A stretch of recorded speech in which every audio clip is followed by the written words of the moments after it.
வணக்கம். நமது மீடியா செய்திகளுடன் நான் நிரோஷன். முதலில் தலைப்புச் செய்திகள்.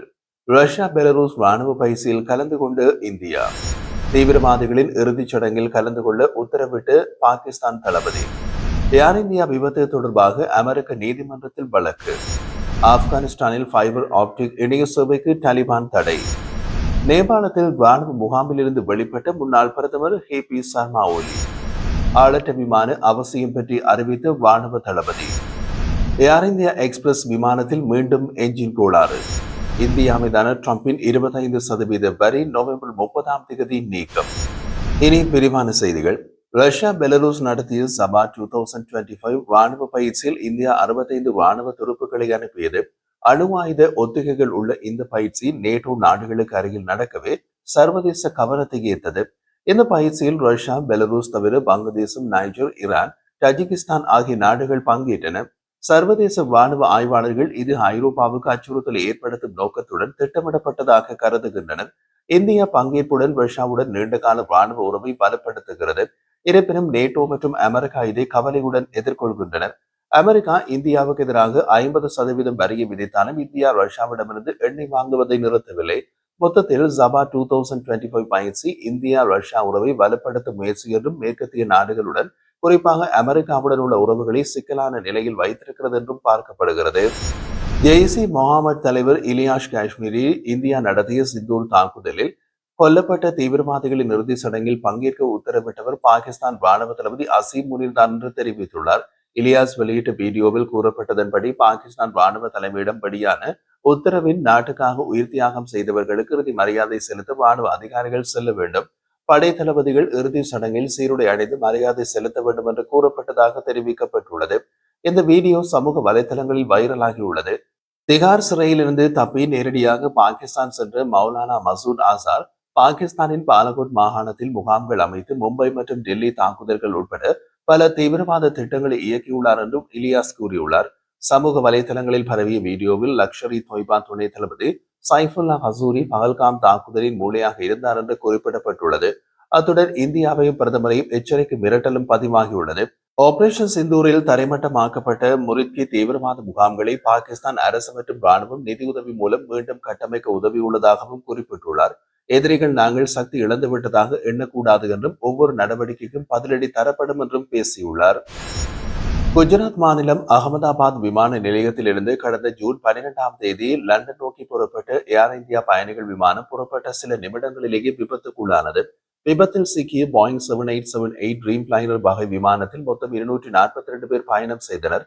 இதில் 241 பேர் உயிரிழந்தனர். ஒருவரே கடுமையான காயங்களுடன் உயிர் பிழைத்தார். விபத்துக்குள்ளான காரணம் குறித்து நடத்தப்பட்ட விசாரணையில் எரிபொருள் சுவிட்சில் ஏற்பட்ட கோளாறுகள் விபத்துக்கு காரணமாக இருந்ததாக தெரிவிக்கப்பட்டது. அந்த சுவிட்சை அமெரிக்காவின் ஹானிவல் நிறுவனம் தயாரித்தது. இந்த நிலையில் அதில் உயிரிழந்த காந்தாபென் பகதல், நவ்யா பகதல், குபேர்பாய் பட்டேல் மற்றும் பாபிபென் பட்டேல் ஆகியோரின் குடும்பத்தினர் அமெரிக்காவின் டெலாவர் மாநில கோர்ட்டில் வழக்கு தாக்கல் செய்துள்ளனர். அதில் தங்களுக்குரிய நஷ்டஈடு வழங்க போயிங் மற்றும் ஹனிவல் நிறுவனங்களுக்கு உத்தரவிட வேண்டும் என்று கோரிக்கை விடுத்துள்ளனர். ஹனிவல் தயாரித்த எரிபொருள் சுவிட்சுக்கு அமெரிக்க பெடரல் ஏவியேஷன் நிர்வாகம் FAA சோதனை செய்து அங்கீகாரம் வழங்கியிருந்தது. விபத்து தொடர்பாக FAA வெளியிட்ட அறிக்கையில் எரிபொருள் சுவிட்ச் கோளாறால் விபத்து நிகழ்ந்திருக்க வாய்ப்பு இல்லை என்று குறிப்பிடப்பட்டது. ஆனால் தற்போது தாக்கல் செய்யப்பட்டுள்ள மனுவில் எரிபொருள் சுவிட்ச் பொருத்தப்பட்ட இடத்திலும் அதன் வடிவமைப்பிலும் பிழைகள் உள்ளதால் விபத்து நிகழ்வதற்கான சாத்தியம் அதிகமாக இருந்ததாக வலியுறுத்தப்பட்டுள்ளது. இந்த வழக்கு விரைவில் விசாரணைக்கு வரும் என்று நீதிமன்ற வட்டாரங்கள் தெரிவித்துள்ளன. ஆப்கானிஸ்தானின் 6 மாகாணங்களில் ஃபைபர் ஆப்டிக் இணைய சேவைக்கு தாலிபான் அரசு தடை விதித்துள்ளது. தாலிபான் அதிகாரிகள் இது ஒழுக்க கட்டுப்பாடுகளை கடைபிடிக்கும் நோக்கில் நடத்தப்பட்ட நடவடிக்கை என்று கூறினாலும் இதனால் ஆப்கானிஸ்தானின் பெரும்பாலான மாகாணங்களில் இணைய சேவைகள் துண்டிக்கப்பட்டுள்ளன. அரசு அலுவலகங்கள், தனியார் நிறுவனங்கள் மற்றும் இல்லங்களில் வைஃபை இணைய வசதி பாதிக்கப்பட்டுள்ளதாக தெரிவிக்கப்படுகிறது. செல்போன் வழியாக வழங்கப்படும் இணைய சேவைகள் மட்டும் இயங்கிய நிலையில் செப்டம்பர் 16 முதல் வடக்கு பால்க் மாகாணத்தில் வைஃபை சேவை துண்டிக்கப்பட்டது. இதனைத் தொடர்ந்து வடக்கு மற்றும் கிழக்கு மாகாணங்களான பாக்லான், படாக்ஷான், குண்டூஸ், நஹான்கால் மற்றும் தஹார் ஆகிய மாகாணங்களிலும் நேற்று செப்டம்பர் 18 இணைய சேவைகள் நிறுத்தப்பட்டது. குண்டூஸ் மாகாண ஆளுநர் அலுவலகமும் இதை உறுதி செய்துள்ளது. தாலிபான் அரசின் இந்த நடவடிக்கை லட்சக்கணக்கான மக்களின் அத்தியாவசிய தகவல் சேவைகளை பாதித்துள்ளது.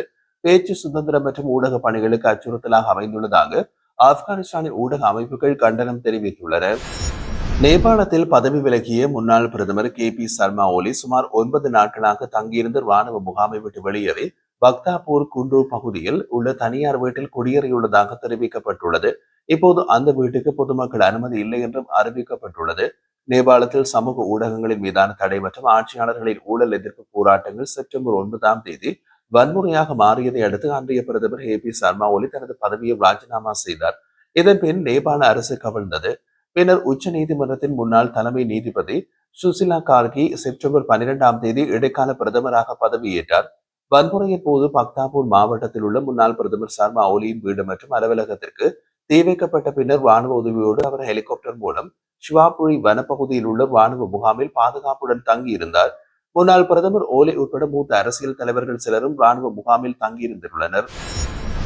இந்திய ராணுவ தலைமை தளபதி உபேந்திர திரிவேதி ஆளற்ற விமானங்களில் செயல்திறனை மேம்படுத்துவது எதிர்கால பாதுகாப்பு நடவடிக்கையில் முக்கிய பங்காற்றும்.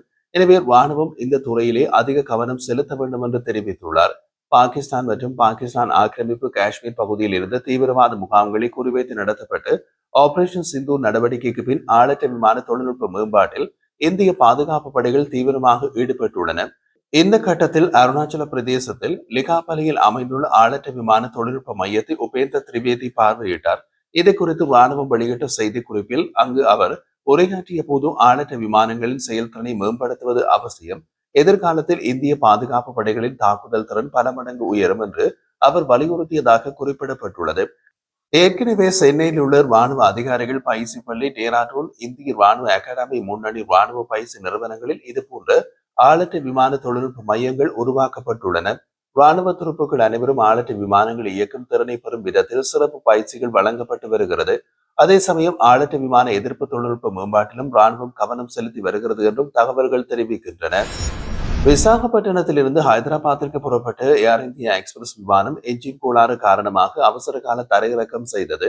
நேற்று வியாழக்கிழமை மதியம் 2:38 மணிக்கு விசாகப்பட்டினம் விமான நிலையத்திலிருந்து 103 பயணிகளோடு ஹைதராபாத் நோக்கி விமானம் புறப்பட்டது. ஆனால் புறப்பட்ட சில நிமிடங்களிலேயே சுமார் 3 மணிக்கு விமானத்தின் என்ஜினில் திடீரென்று கோளாறு ஏற்பட்டது. உடனடியாக விமானி கட்டுப்பாட்டு மையத்துடன் தொடர்பு கொண்டு அவசர தரையிறக்க அனுமதி கோரினார். பின்னர் விமானம் திருப்பி விடப்பட்டு பாதுகாப்பாக மீண்டும் விசாகப்பட்டினம் விமான நிலையத்தில் தரையிறக்கப்பட்டது. அதன் பின்னர் பயணிகள் அனைவரும் பாதுகாப்பாக விமானத்திலிருந்து வெளியேற்றப்பட்டு அவர்களது பயணத்திற்கான மாற்று ஏற்பாடுகள் செய்யப்பட்டன. இந்த சம்பவம் தொடர்பாக விசாகப்பட்டினம் விமான நிலைய இயக்குனர் ராஜாரெட்டி தெரிவித்த போது விமானம் புறப்பட்ட சில நிமிடங்களிலேயே நடுவானில் பறவை மோதி இருக்கலாம். அதனால் என்ஜினில் கோளாறு ஏற்பட்டிருக்க வாய்ப்பு உள்ளது. இது குறித்து தொழில்நுட்ப விசாரணை நடைபெற்று வருகிறது என்றார். அமெரிக்கா இந்தியா இடையிலான வர்த்தக ஒப்பந்தம் ஏற்படாத காரணத்தினால் இந்தியாவிலிருந்து அமெரிக்காவுக்கு ஏற்றுமதி செய்யப்படும் பொருட்களுக்கு டொனால்ட் ட்ரம்ப் 25% வரி விதித்தார். அடுத்து ரஷ்யாவிடமிருந்து கச்சா எண்ணெய் வாங்குவதை இந்தியா நிறுத்த மறுத்ததால் கூடுதலாக 25% தண்டனை வரி விதிக்கப்பட்டது. இதை எதிர்க்கட்சிகள் பொருளாதார தடை என்று விமர்சிக்கின்றன. இப்போது இந்தியா அமெரிக்கா இடையே வர்த்தக பேச்சுவார்த்தைகள் நடைபெற்று வரும் நிலையில் நவம்பர் மாதத்திற்கு பின்னர் இந்த தண்டனை வரை நீக்கப்படலாம் என்ற நம்பிக்கையினை தலைமை பொருளாதார ஆலோசகர் பி ஆனந்த் நாகேஸ்வரன் தெரிவித்துள்ளார். கொல்கத்தாவில் நடைபெற்ற வர்த்தக தொழில் சபை நிகழ்ச்சியில் அவர் பேசிய போது, நாம் அனைவரும் வேலை செய்து கொண்டிருக்கின்றோம். ஆரம்பத்தில் இருந்த 25% பரஸ்பர வரி மற்றும் பின்னர் விதிக்கப்பட்ட 25% தண்டனை வரி இவை எதிர்பாராதவை. புவிசார் அரசியல் காரணங்களால் கூடுதல் வரி விதிக்கப்பட்டிருக்கலாம். ஆனாலும் சமீப கால முன்னேற்றங்களை பார்த்தால் நவம்பர் 30ற்கு பின்னர் தண்டனை வரிகள் நீக்கப்படும் என்ற நம்பிக்கை எனக்கு உள்ளது. நான் கூறுவதற்கு குறிப்பிட்ட காரணம் எதுவும் இல்லை. அடுத்த 2 மாதங்களில் பரஸ்பர மற்றும் தண்டனை வரி தொடர்பாக ஒரு தீர்வு கிடைக்கும் என்று நம்புகிறேன் என்றார்.